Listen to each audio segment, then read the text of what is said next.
Le carême a commencé, comme vous le savez, mercredi dernier, pour le mercredi des cendres. Ce geste particulièrement antique et solennel de l'imposition des cendres, signe de pénitence, signe de renonciation au mal, signe de choix renouvelé de vivre davantage conformément à la loi du Seigneur. Et c'est ce temps de carême qui nous y engage d'une manière particulièrement forte, d'autant que nous le vivons communautairement. C'est dans le monde entier que l'Église catholique a célébré le mercredi des cendres et célèbre aujourd'hui le premier dimanche de carême. Et je crois qu'une des premières grâces de ce dimanche, c'est de sentir notre appartenance au peuple de Dieu.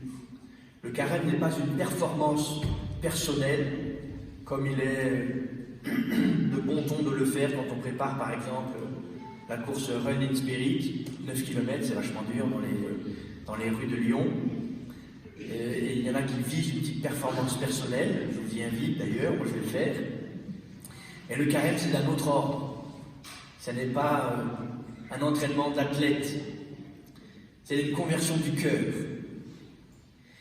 Et la liturgie de la parole aujourd'hui nous fait entendre la réalité du besoin de conversion pour ceux qui veulent vivre selon la parole de Dieu.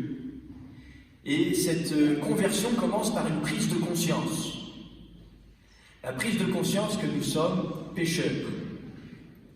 Quelquefois, on est un peu fatigué de savoir qu'on est pécheur. On commence toujours la prière par demander au Seigneur qu'il prenne pitié de nous. Et la liturgie de la messe commence ainsi. Je confesse à Dieu Tout-Puissant, oui, j'ai vraiment péché. Et quand on vit ces confessions de nos péchés d'une manière superficielle, comme un devoir qui s'impose à nous parce qu'on est bien élevé, eh bien cela ne nous convertit pas, d'une part, mais risque même de nous faire nous éloigner de Dieu. Je ne sais pas si vous connaissez le philosophe Nietzsche, un philosophe allemand du XIXe siècle, qui était, on pourrait dire aujourd'hui, une personne un peu énervée dans son intelligence. Le micro est un peu trop fort, là, il faudrait le baisser. Heureusement que Pascal est là, il sait faire. Et donc Pascal, c'est un futur diacre de mes yeux, enfin on espère. Je milite pour ça à chaque fois que je le vois. Et j'ai pas le bras très long, alors ça vient pas. Donc je donne déjà démission. Et Nietzsche, donc, s'énervait des chrétiens qui étaient, selon lui, des faibles parce qu'ils se sentaient pécheurs. Sans doute qu'il n'avait pas bien compris la réalité du péché, ou au contraire, il l'avait si bien compris qu'il avait choisi de l'ignorer ou de passer par-dessus, mais sans Dieu. Et je crois qu'il avait plutôt bien compris d'ailleurs.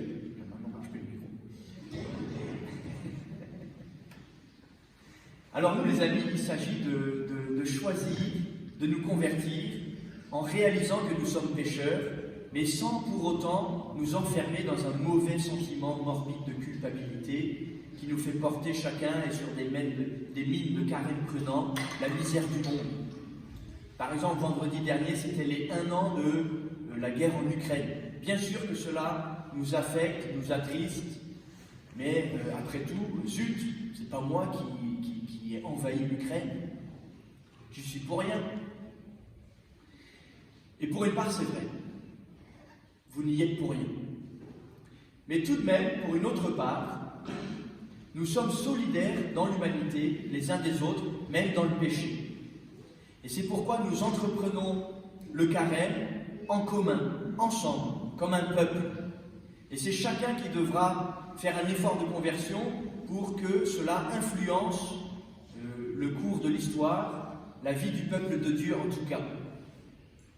Donc à la fois, il ne faut pas se sentir culpabilisé par des choses dont nous ne sommes pas responsables, et en même temps, comme saint Paul le dit aux Romains d'une certaine manière, il faut savoir, c'est un principe de réalité, il faut admettre que le péché est la source du mal et que nous en sommes tous complices à un moment ou à un autre, d'une manière ou d'une autre.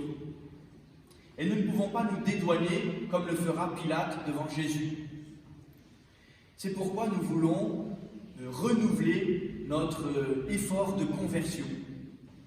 Et de même que nous sommes solidaires dans le péché, ainsi nous serons aussi solidaires dans le salut. Lorsque je me convertis, lorsque je fais un effort comme le carême m'y invite, pour intensifier ma vie de prière, pour être généreux dans ma vie de pénitence, qui veut, par des petits gestes, mais régulièrement renouvelés, m'entraîner à renoncer au mal, à choisir le bien. Quand je suis généreux dans l'aumône, que je suis plus attentif à ceux qui sont davantage que moi dans le besoin, bref, quand je vis le carême, eh bien, j'emmène avec moi le peuple de Dieu, l'Église, et à travers l'Église, l'humanité elle-même.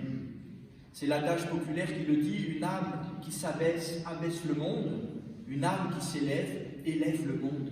C'est vrai. Alors, frères et sœurs, la prise de conscience à laquelle nous sommes invités aujourd'hui, c'est de réaliser que nous sommes pécheurs. Oui, effectivement. Et nous ne pouvons pas nous voiler la face. Et lorsque nous regardons nos péchés, nous regardons en même temps Jésus crucifié et Jésus ressuscité.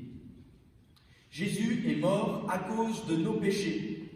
C'est l'expérience spirituelle de Blaise Pascal, un saint qui n'est pas déclaré tel, mais peut-être un jour le sera-t-il, français du XVIIe siècle, Blaise Pascal, qui réalise que la moindre goutte de sang versée par le Christ sur la croix, la moindre goutte de sang qui perle sur le front du Christ couronné d'épines, c'est à cause de lui, c'est à cause de moi.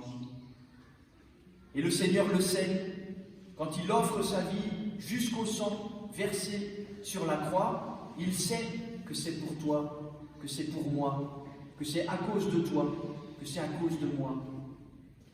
Et il le fait. Et il meurt à cause de cela. Dieu est mort, disait Nietzsche, il avait raison. En Jésus, Dieu est mort. Mais ce que Nietzsche a oublié, c'est que Dieu est ressuscité en Jésus. Le Christ est victorieux du mal. Le Christ est vainqueur du péché. Le Christ a vaincu la mort. Alors, frères et sœurs, la grâce de ce dimanche, c'est d'entrer dans le carême à fond. D'entrer dans le carême sans en rajouter.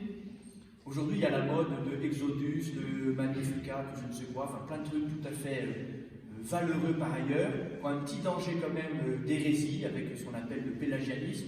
On pourra en reparler une autre fois si vous voulez. Ceux qui le font, je vous encourage, mais restez bien en lien quand même avec votre foi, avec l'Église, avec le temps de sa liturgie.